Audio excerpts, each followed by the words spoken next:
Oh shit. Here we go again.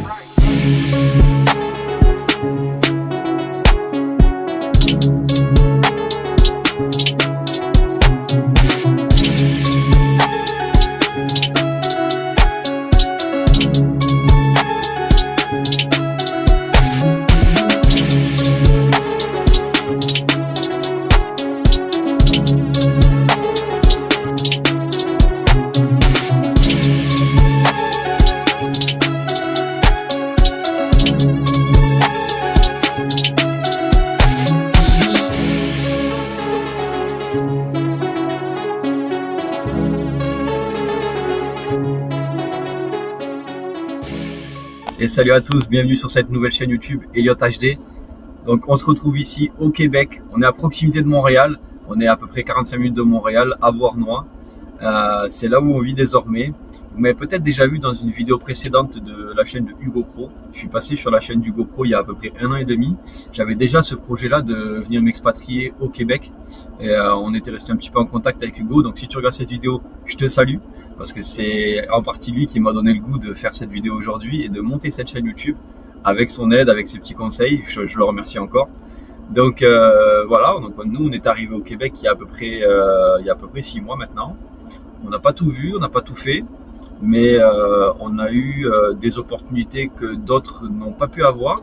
On a eu, professionnellement parlant, on a eu des bonnes opportunités, on a eu de la chance de trouver un bon logement, on a enchaîné les bonnes surprises, on a enchaîné aussi quelques petites galères, mais ça on y reviendra tout au long des sujets qu'on va aborder. Aujourd'hui c'est une simple vidéo de présentation de cette chaîne. Pourquoi cette chaîne ? Quels seront les sujets abordés? Donc on va commencer par la base. Donc je vais parler de moi, pourquoi je suis là aujourd'hui, pourquoi je fais cette chaîne YouTube, d'où je viens, quel a été mon début au Québec. Et voilà, donc je me fais une joie de partager ça avec vous. Moi je suis arrivé au Québec il y a à peu près 7 mois maintenant, à l'heure où je tourne cette vidéo. J'aurais bien aimé vous la tourner en extérieur, mais il fait quand même moins 14 degrés. C'est bien, mais tu passes pas plus de 10 minutes sans les gants. Donc moi, je suis originaire de Toulouse à la base. Il y a encore 7-8 mois en arrière, je gérais une entreprise dans la région toulousaine. Je suis aussi un gros passionné de voitures et motos américaines, essentiellement. J'en possède et j'aurai aussi l'opportunité de vous faire découvrir mon monde à travers cette chaîne. Il y a des projets qui s'en viennent, des projets très intéressants là-dessus. Donc ma passion m'a poussé à me dire, est-ce que tu vas rester en France, pas à galérer parce qu'on n'était pas à plaindre, j'étais pas à la rue, tout ça, mais est-ce que je me voyais encore continuer 5 ans, 10 ans à faire ce que je faisais? Non, je me voyais pas encore faire ça. Je me voyais pas continuer à payer des charges à n'en plus finir, à passer des semaines du lundi au samedi, à pas arrêter de travailler, à faire des journées à rallonge, à toujours avoir des papiers à faire, toujours avoir des choses à payer. Cette routine-là, je l'ai aimée, mais je la supportais plus. Et c'est ce qui m'a poussé à mettre en place mon projet que j'avais en tête depuis des années, de venir habiter en Amérique. J'ai eu une expérience par le passé, j'ai habité quelques mois, je dirais presque 1 an en Californie, aux États-Unis. Le climat est différent, mais la mentalité se retrouve. L'accessibilité aussi est plus facile du côté québécois, de par la langue, hein, avec l'administration, tout ça, c'est quand même beaucoup plus facile d'accéder au Québec plutôt que d'aller migrer, que ce soit en Californie ou en Floride ou peu importe. Donc moi, j'ai un niveau d'anglais qui est mitigé. Donc ça m'a permis justement d'avoir cette porte d'entrée au Québec. J'ai rencontré des employeurs pour lesquels je travaille qui m'ont ouvert leurs portes. Je vais pas les citer par respect parce que je ne sais pas s'ils accepteraient que je parle d'eux à travers cette vidéo. Mais en tout cas, je les remercie aujourd'hui de me permettre d'en être arrivé là, de m'avoir suivi dans ma folie. Et donc aujourd'hui, voilà, le but c'est de vous montrer un petit peu par quel parcours je suis passé. Donc moi, faut savoir que j'ai entamé un processus pour un permis fermé. Donc je ne sais pas s'il y en a qui ont eu l'idée ou qui ont déjà migré au Canada. J'avais deux possibilités. J'avais la possibilité de faire un permis fermé ou une entrée express. On appelle ça une entrée express. C'est comment dire, un permis fermé, c'est un permis de 2 ans renouvelable jusqu'à temps que tu aies ta résidence permanente. Et une entrée express, c'est une entrée qui te donne un visa de 5 ans d'office et qui te permet d'accéder juste après ça à la résidence permanente. Mais il faut savoir que au Québec, depuis peu, hein, l'entrée express n'est plus éligible parce que il y a une crise du logement, parce que il commence à y avoir beaucoup de Français qui habitent au Québec. Je suis pas le seul à faire des vidéos, je suis pas le seul à avoir l'envie de montrer ma vie au Québec. Mais voilà, ça m'a permis de comprendre que malheureusement c'est bouché. Donc je suis parti sur le permis fermé. J'ai été aidé aussi là-dedans parce que c'est des démarches qui sont assez complexes. On a mis en tout et pour tout 8 mois pour avoir les papiers. Donc ça a été un ascenseur émotionnel très intense. Surtout quand tu commences à t'organiser dans ta vie, tu te dis ok, je vais acheter ça, mais il faut pas que j'achète trop parce que je parle dans tout, dans le quotidien, dans la vie professionnelle. Ok, bah tiens, on va faire ça, mais non, parce qu'il faut faire attention, parce qu'on va peut-être partir le mois prochain, peut-être partir le mois d'après, on sait pas trop. Tu sais, tu te retrouves dans le flou total. Faut le vivre pour le croire. C'est vraiment quelque chose. Tu te retrouves là à avoir des plans, mais tu sais pas parce que tu vas peut-être partir. Et là, ça devient compliqué parce qu'au bout de quelques mois, les gens, tu sais, ils se disent, mais c'est bon, lui, c'est un menteur. Qu'est-ce qu'il a? Il partira jamais. C'est bon, arrête de vivre dans tes rêves, tu vas jamais partir. Sauf que moi, non, j'ai jamais voulu arrêter de croire à mes rêves. Et j'ai bien fait. J'ai bien fait parce qu'au moment où on n'y croyait plus, ben c'est là que ça s'est passé. On a eu cette acceptation, on a eu cette réponse positive. On s'est accéléré parce qu'il nous manquait 2-3 papiers à finir. Et puis après, ça a été que de la logistique, du matériel. Il a fallu arrêter la société. Il a fallu vendre un petit peu ce qui allait plus me servir. Il a fallu réduire un petit peu ce que j'allais garder côté français ou pas. Enfin voilà, ça a été vraiment. Le reste, c'est que du matériel. Donc nous, on est arrivé ici au mois de juillet. Donc on est arrivé dans une bonne période. Il faut savoir que ce n'est pas la première fois que je venais ici. Si vous avez à venir ici au Québec, je vous conseille de faire déjà 2 vacances. Enfin, tu sais, une semaine de vacances par-ci, une semaine par-là, ou 2 semaines de vacances, ça vous permettre d'explorer les alentours, de voir aussi si vous avez des amis qui habitent là. Ça a été notre cas. On a des amis qui nous ont hébergés, ça nous a permis aussi de voir la vie de tous les jours, pas simplement on loue un Airbnb, on check, ouais c'est sympa, il y a des événements, il y a des magasins, c'est cool. Non, là il faut vraiment se pencher sérieusement sur la question. Nous, on s'est penché sur l'aspect du coût de la vie. On va y revenir dans cette vidéo aussi, le petit coût de la vie de base. C'est important, on pose beaucoup cette question, ouais, est-ce que ça c'est cher, est-ce que ça c'est cher? Bon, ça on va y revenir. Mais déjà, voilà, moi ce que je peux vous conseiller, c'est de faire un repérage, entre guillemets. Un repérage, venez en vacances, prenez des contacts, allez rencontrer des gens. Ici, les gens sont géniaux, il y a une mentalité, c'est incroyable. Les gens sont accueillants, ils prennent du temps pour vous expliquer les choses. Si vous n'arrivez pas avec une sale mentalité, tout s'offre à vous. C'est vraiment, c'est la base ici. C'est vraiment des bonnes ondes. On est dans quelque chose de positif. Les gens ils prennent le temps. Donc ça c'est important. Si je peux vous conseiller quelque chose, c'est de faire un repérage ou 2 ou 3. Comme vous pouvez, financièrement ou avec vos congés, comme vous pouvez. Donc il y a aussi l'aspect du coût de la vie. On me pose beaucoup la question dans mon entourage, ah ben tiens, est-ce que ça c'est cher, est-ce que c'est bien par rapport à la France, tout ça. Alors je te dirais que on peut comparer les deux, mais il faut savoir qu'ici au Québec, si tu viens habiter ici, tu viens pour vraiment t'inclure et adopter tout le mode de vie québécois. Et le Québécois déteste que tu fasses des comparaisons. Ah ouais, mais en France, ah ouais, mais non, ça passe pas. Moi, je le fais dans ce format vidéo parce que c'est vraiment destiné pour la plupart à une communauté française. Mais voilà, il faut savoir que au Québec, si tu dis ah oui, mais en France ci, mais en France ça va passer une fois, deux fois, mais évite. Si tu veux vraiment être un bon Québécois, évite. Donc le coût de la vie ici, c'est simple. C'est, je trouve qu'il est globalement pareil que le coût de la vie en France actuellement. Je peux pas te dire s'il y a 10 ans, il y a 5 ans en arrière, c'était pas pareil. J'en sais rien. Euh, Par exemple, tu veux mettre, c'est sûr que tu vas mettre le plein dans ta voiture. Bah, l'essence c'est 90 centimes le litre. Évidemment, c'est pas comparable. L'essence en France, il doit être à 1,80, 70, je sais plus. Je suis un peu déconnecté de ça. Mais en revanche, ta voiture va plus consommer, donc tu vas plus en mettre. Tu vois, c'est vraiment. Alors moi, je prends mon cas présent parce que je roule avec un pick-up V8 au quotidien. Donc évidemment, ça fait du 14-15 litres au 100. Bah, évidemment, tu roules en France avec une C3 ou whatever, tu vois. Enfin, c'est vraiment, tu vas pas avoir le même ratio de consommation. Mais en tout cas, voilà, ça se revient. Le coût de l'assurance, c'est pareil. On est à peu près à une quarantaine d'euros par mois, si je le mets en euros pour un véhicule, ce qui est assez correct pour un équivalent d'assurance tout risque. J'étais à peu près à ce même prix en France avec 10 ans de permis.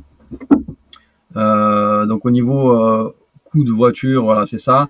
Au niveau coût d'entretien mécanique, tout ça, je ne saurais pas vous dire parce que je fais tout moi-même. Ici, on a la possibilité d'acheter du bon matériel au niveau outillage. J'ai eu vite l'occasion de m'équiper. Tu sais, tu vas acheter un cric, tu vas acheter des outils, un coffre à outils, des douilles, des machins. Tu peux vite t'en sortir, tu peux vite te débrouiller. Autrement, si t'es pas bon en mécanique, tu peux aller au garage. Je pense que c'est quasiment le même prix qu'en France. Mais par rapport aux revenus, tu t'y retrouves. Moi, par rapport à ça, moi je suis soudeur de métier. Donc, en France, j'étais métallier, mais ici c'est pas reconnu comme la métallerie, c'est plutôt soudeur. On appelle ça soudeur. Point barre. Ici, si tu gagnes un salaire moyen, donc tu vas gagner entre 27 et 30 dollars de l'heure. Si tu as un métier diplômé comme ça, si tu as un métier un peu plus basique, on va y revenir, mais par rapport à moi, donc moi je gagne je gagne une trentaine de dollars de l'heure, j'avais calculé du 2400 euros par mois, je crois, un truc comme ça, net. Ouais, c'est ça, 2400 euros net par mois, impôt déduit. Faut savoir qu'ici, pareil, ils ont le système d'imposition sur les salaires, un peu comme en France, on l'a aussi. Sauf que voilà, ici c'est clair, net et précis, tout est détaillé, il n'y a pas de surprise. Tu vas pas avoir d'autres frais qui vont se prélever sur ta paye. On est payé chaque semaine, donc moi je reçois ma paye tous les mercredis à la même heure. Il n'y a pas de voilà. Donc ça c'est plutôt cool parce que ça te permet de gérer ton budget assez facilement. En France, tu sais, quand t'as ta paye une fois par mois, quand tu dois te projeter pour tenir au mois suivant, c'est quand même assez compliqué. Donc j'aime bien ce système-là d'être payé à chaque semaine. C'est vraiment cool. Et donc par rapport à ça, bah, le salaire fait que tu touches 2400 euros par mois. Bon, tu peux aller mettre ton essence, tu peux payer ton assurance, tu peux faire ces choses-là sans problème, sans problème. Si tu gères bien tes économies, tu peux faire ça sans problème. Pour comparer un petit peu, le salaire de ma conjointe, il est similaire à un salaire français. Donc, elle n'a pas trop de surprise par rapport au quotidien qu'elle avait en France, c'est similaire. On est vraiment sur quelque chose de pareil. Au niveau des courses, au niveau du plein de courses, globalement, je ne vais pas te détailler les articles, combien ça coûte, ça. Oui, tu as des choses qui coûtent plus cher. Les produits frais coûtent plus cher quand t'en trouves. La viande coûte plus cher. Mais pareil, avec le salaire, tu sais, il y a un pouvoir d'achat qui est supérieur à la France. T'as quand même tu peux te permettre des choses que tu pouvais pas trop te permettre en France. Je prends un cas général. Euh, donc les assurances, les courses, les sorties. Bon, les sorties, oui, tout est payant. Tu veux aller quelque part, tout est payant. Tu veux aller te promener dans un parc, c'est payant. Tu veux aller en ville, c'est payant parce qu'il faut payer le stationnement, il faut payer. Tu vas avoir faim, il faut manger, il faut ci, il faut là. Oui, il faut prévoir une enveloppe pour les sorties. Mais pareil, le salaire, le coût de la vie fait que le pouvoir d'achat, tu as un salaire qui fait que tu peux avoir du pouvoir d'achat. Donc, tu sais, tout s'y rejoint. Je vois beaucoup sur les réseaux sociaux des gens qui vont dire oui, Montréal c'est cher, le coût de la vie, les loyers, tout ça, c'est ouais. Mais pourquoi t'habites à Montréal? Montréal, c'est pas du tout le bon exemple. C'est pas du tout le bon exemple. C'est ultra cher. Moi personnellement, j'y passe pas plus de la journée là-bas. C'est déjà trop. Une journée, c'est trop. La ville est constamment en travaux. C'est, il y a cet effet de foule, mais c'est compliqué. Enfin, pour quelqu'un qui habite dans les espaces un peu campagne, quand tu vas à Montréal, tu vas pour une chose précise et tu repars après parce que c'est vraiment un état d'esprit différent, c'est une mentalité qui est différente. D'ailleurs, à ce sujet-là, quand je vais à Montréal, je vois que t'as t'as moins ce côté, comment dire, t'as moins ce côté comme on a chez nous, enfin comme on a ici, d'accueil. T'es plus considéré comme un touriste. T'es considéré, même si t'habites là, t'es considéré comme un touriste. Ah ouais, lui c'est un Français. Bon, tu sais, c'est pas une mentalité très chaleureuse comme on retrouve hors de la ville. D'ailleurs, on a des amis français dans le périmètre où on habite et on partage tous cette mentalité-là, justement, de non, on veut pas être considéré comme des touristes. Nous, on est là pour s'inclure, on est là pour vraiment être comme Monsieur Tout le Monde ici. Euh, et on retrouve pas ça quand on va en ville. Quand on va en ville, c'est vraiment autre chose. C'est un peu plus speed, c'est un peu la jungle. Je te dirais que c'est un peu la jungle. Ce qui m'a poussé aussi à faire cette vidéo et à monter cette chaîne YouTube, c'est aussi pour montrer le quotidien, un quotidien différent.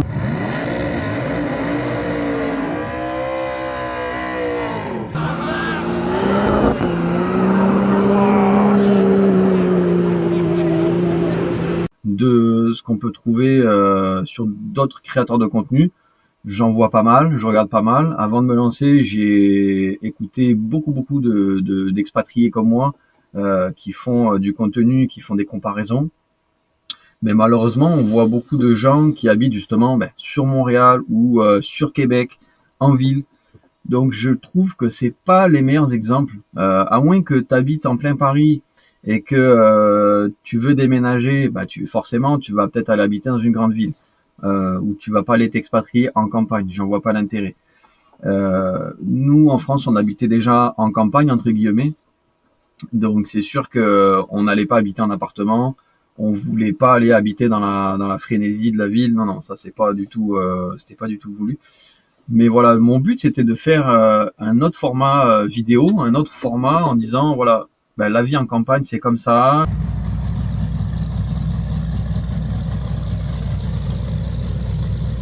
Le prix des loyers c'est ça, tu peux faire telle chose, t'as tels événements.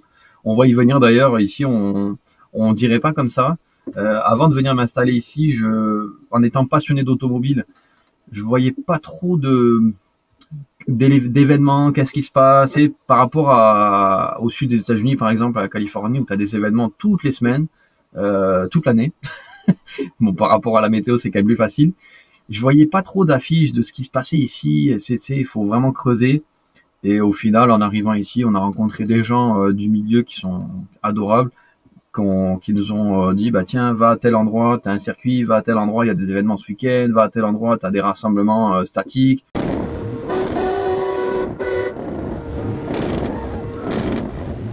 Tu peux avoir du rassemblement de German Look, tu peux avoir du rassemblement de japonaise, tu peux avoir du rassemblement d'américaine, tout ce que tu veux, il y a. Par contre, c'est pendant une saison courte. Ça va être plutôt de mai jusqu'à novembre, je dirais. Ouais, de mai jusqu'à novembre. En novembre, ça se termine. Puis après l'hiver, t'as d'autres choses. Tu peux faire de la motoneige,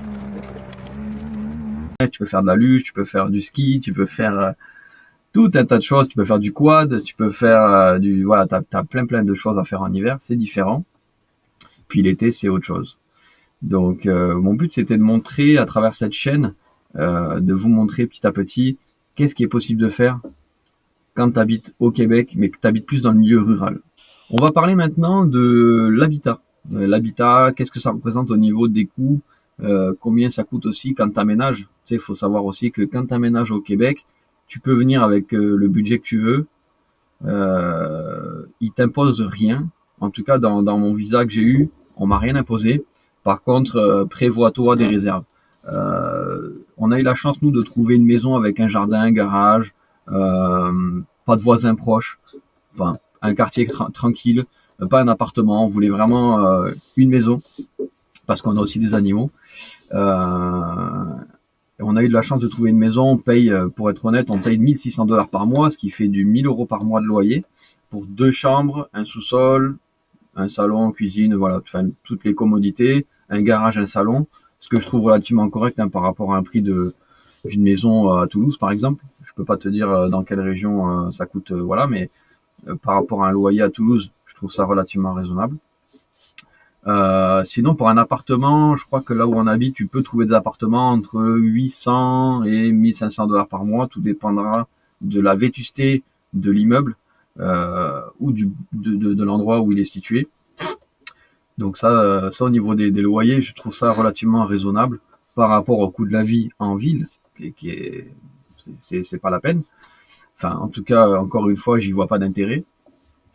Donc ça, voilà, au niveau des loyers, c'est pareil. Au niveau de l'aménagement, alors il faut savoir qu'ici, tu peux te permettre, si tu as les moyens, de tout acheter en neuf, si admettons tu arrives avec un patron qui te trouve un logement meublé, bah, tu vas avoir de la chance, t'es tout meublé, c'est super. Nous, dans notre cas, on a eu la maison vide, et vide de chez vide, donc il a fallu entièrement la meubler. Ça passe par tous les petits détails, tu sais, même le moindre cure-dent tu l'as pas, la moindre truc, une brosse à dents, ce que tu veux, t'as rien. Quand t'arrives avec tes valises et que dedans t'as juste tes habits et des photos et des souvenirs de France, ça fait bizarre. Il nous a fallu à peu près un mois et demi pour se meubler entièrement. On a fait beaucoup de marketplace. Ça ici, pour ceux qui arrivent au Québec, marketplace, c'est la folie. Je passe beaucoup de temps sur marketplace. On a fait aussi pas mal d'endroits associatifs. Ça marche vraiment bien. Les gens sont adorables. Quand tu arrives ici, que t'es nouveau, un peu partout au Québec, tu vas avoir des associations un peu style Emmaüs. Hein. Ça marche très bien. Tu trouves des choses de bonne qualité, en bon état, franchement, je recommande. Donc Marketplace aussi, ça marche. Bah, ça, je l'ai dit, ça marche énormément. Et sinon, tu as des magasins standards. Hein. Tu peux aller chez des fabricants de meubles qui ont des boutiques. Tu peux aller chez Ikea. Ikea, c'est la base. Hein. Qui n'aménage pas, qui aménage sans aller à Ikea, trouvez-moi-en. Parce que là-bas, tout est calculé pour que tu trouves tout ce que tu as besoin. Donc, on a fait un gros plein par rapport à ça. Ouais, c'est ça. Après, faire tout ce qui est les fonds de placard avec les aliments de base. On a eu de la chance, on a trouvé via des annonces des gens qui vendaient, admettons, un four. T'arrives là-bas, bah, au final, la personne déménage, donc bah, tu te retrouves avec un four, un frigo, une machine à laver, donc ça c'est top. Et c'est très fréquent ici. Les gens, quand ils déménagent, ils se débarrassent de pas mal de choses. Donc ça nous a permis d'avoir de la chance là-dessus aussi. Donc ça, c'était un peu pour les grandes lignes, un petit peu détaillées de notre arrivée ici au Québec. Donc là, nous, on est arrivé, comme je disais, au mois de juillet. On est rendu au mois de janvier. Ça fait 6 mois qu'on habite là. J'avais jamais goûté un hiver autre que l'hiver toulousain, avec du -4, -5 au maximum que j'ai eu, je crois, dans mes souvenirs. La neige, ça faisait longtemps qu'on n'avait pas eu. Là, j'ai vu qu'il y en a eu un petit peu cette année, mais quand j'y habitais, on en avait qui duraient que, allez, il neigeait la nuit, le matin à 10 heures, c'était fondu. Donc c'était un peu nouveau pour moi, c'est toujours nouveau pour moi parce qu'on va arriver dans des températures, bah là ce matin il faisait -20 degrés, là on est sur du -14, -15 parce que ça se réchauffe un petit peu la journée, mais on n'ira pas au-dessus de -10 quoi. On n'ira pas -10, ça va être vraiment le minimum que tu vas avoir dans la journée. Mais honnêtement, ça me fait rigoler aussi parce que j'ai vu des créateurs de contenu qui te disaient ça m'a tué. Tu vois des gens, alors je respecte, hein, je respecte tout le monde. Je sais qu'il y a des gens frileux, je le suis aussi. D'ailleurs, il y a des gens dans mon entourage qui n'ont pas donné cher de ma peau. Je suis encore là, je suis encore vivant. Mais c'est ça, en fait, ça sert à rien d'avoir des habits à 500, 600, 700 $. Tu sais, c'est vraiment les infrastructures sont quand même assez bien faites. si tu veux aller te promener dehors, ici, par exemple, tu vas aller te promener dehors. Bon ben moi, mon outfit, je suis pas quelqu'un de très vêtements. J'ai acheté des gants, ça m'a fait rigoler d'ailleurs au début parce qu'on dirait des mains de Playmobil, des espèces de moufles, enfin je sais pas comment on appelle ça là, des gros gants d'hiver bien rembourrés. Ça vaut, je crois que j'ai payé ça 50 $, ce qui fait à peu près 30 €. Et franchement, ça c'est le top. Tu vas aller dehors, t'as pas besoin d'avoir des gants chauffés. Tu sais, en France, je connais ça, l'astuce là d'avoir la veste chauffante, d'avoir tout ça. Ici, j'en ai même pas racheté. Les gants chauffants aussi, j'ai connu en moto. C'était pas mal, mais ici j'en ai pas racheté. Donc là ici, t'as des gants qui vont jusqu'à moins 40, t'as même des gants qui vont jusqu'à moins 50, je crois. C'est le top. Donc ça, t'as pas besoin d'avoir un budget de malade. Ici j'ai un manteau style canadien, tu vois, style bûcheron, que j'ai payé ça, je crois 50 ou 60 $ en promotion dans un magasin, pour ceux qui connaissent les Keepers, tu vois. Donc c'était vraiment un magasin de base. J'ai trouvé ça cool, ça va. Tu peux porter ça en automne, tu peux porter ça en hiver. Et évidemment, tu vas pas passer la journée dehors, tu vas pas aller faire une randonnée en montagne avec ça. Mais si j'ai besoin d'aller, je sais pas moi, je vais aller faire des courses ou je vais aller me promener, sortir mon chien ou quoi, c'est largement suffisant. Tu te mets une petite veste en dessous, un pull, ça fait l'affaire. Au niveau des pantalons, c'est pareil, tu peux t'équiper avec un jean ou quoi, ça fait largement l'affaire. Avec un sous-pantalon, tu vas payer ça 15-20 $ à Walmart, ça fait le taf. Ce qui est important, très important, c'est les extrémités, hein, c'est les gants, bon la tuque, le bonnet, ça c'est un primordial là-dessus. Les bottes, j'ai pas regardé un peu sur internet qu'est-ce qui, tu sais, des fois on fait des comparatifs, c'est quoi qui est le mieux, qu'est-ce que tu me conseilles, ChatGPT, nanana. J'ai été dans un magasin, j'ai flashé sur une paire de bottes Columbia, j'ai vu qu'elles allaient jusqu'à moins 20, moins 30. Ça fait le boulot pour l'instant, j'en suis pas déçu. J'ai payé ça 170 $, je crois.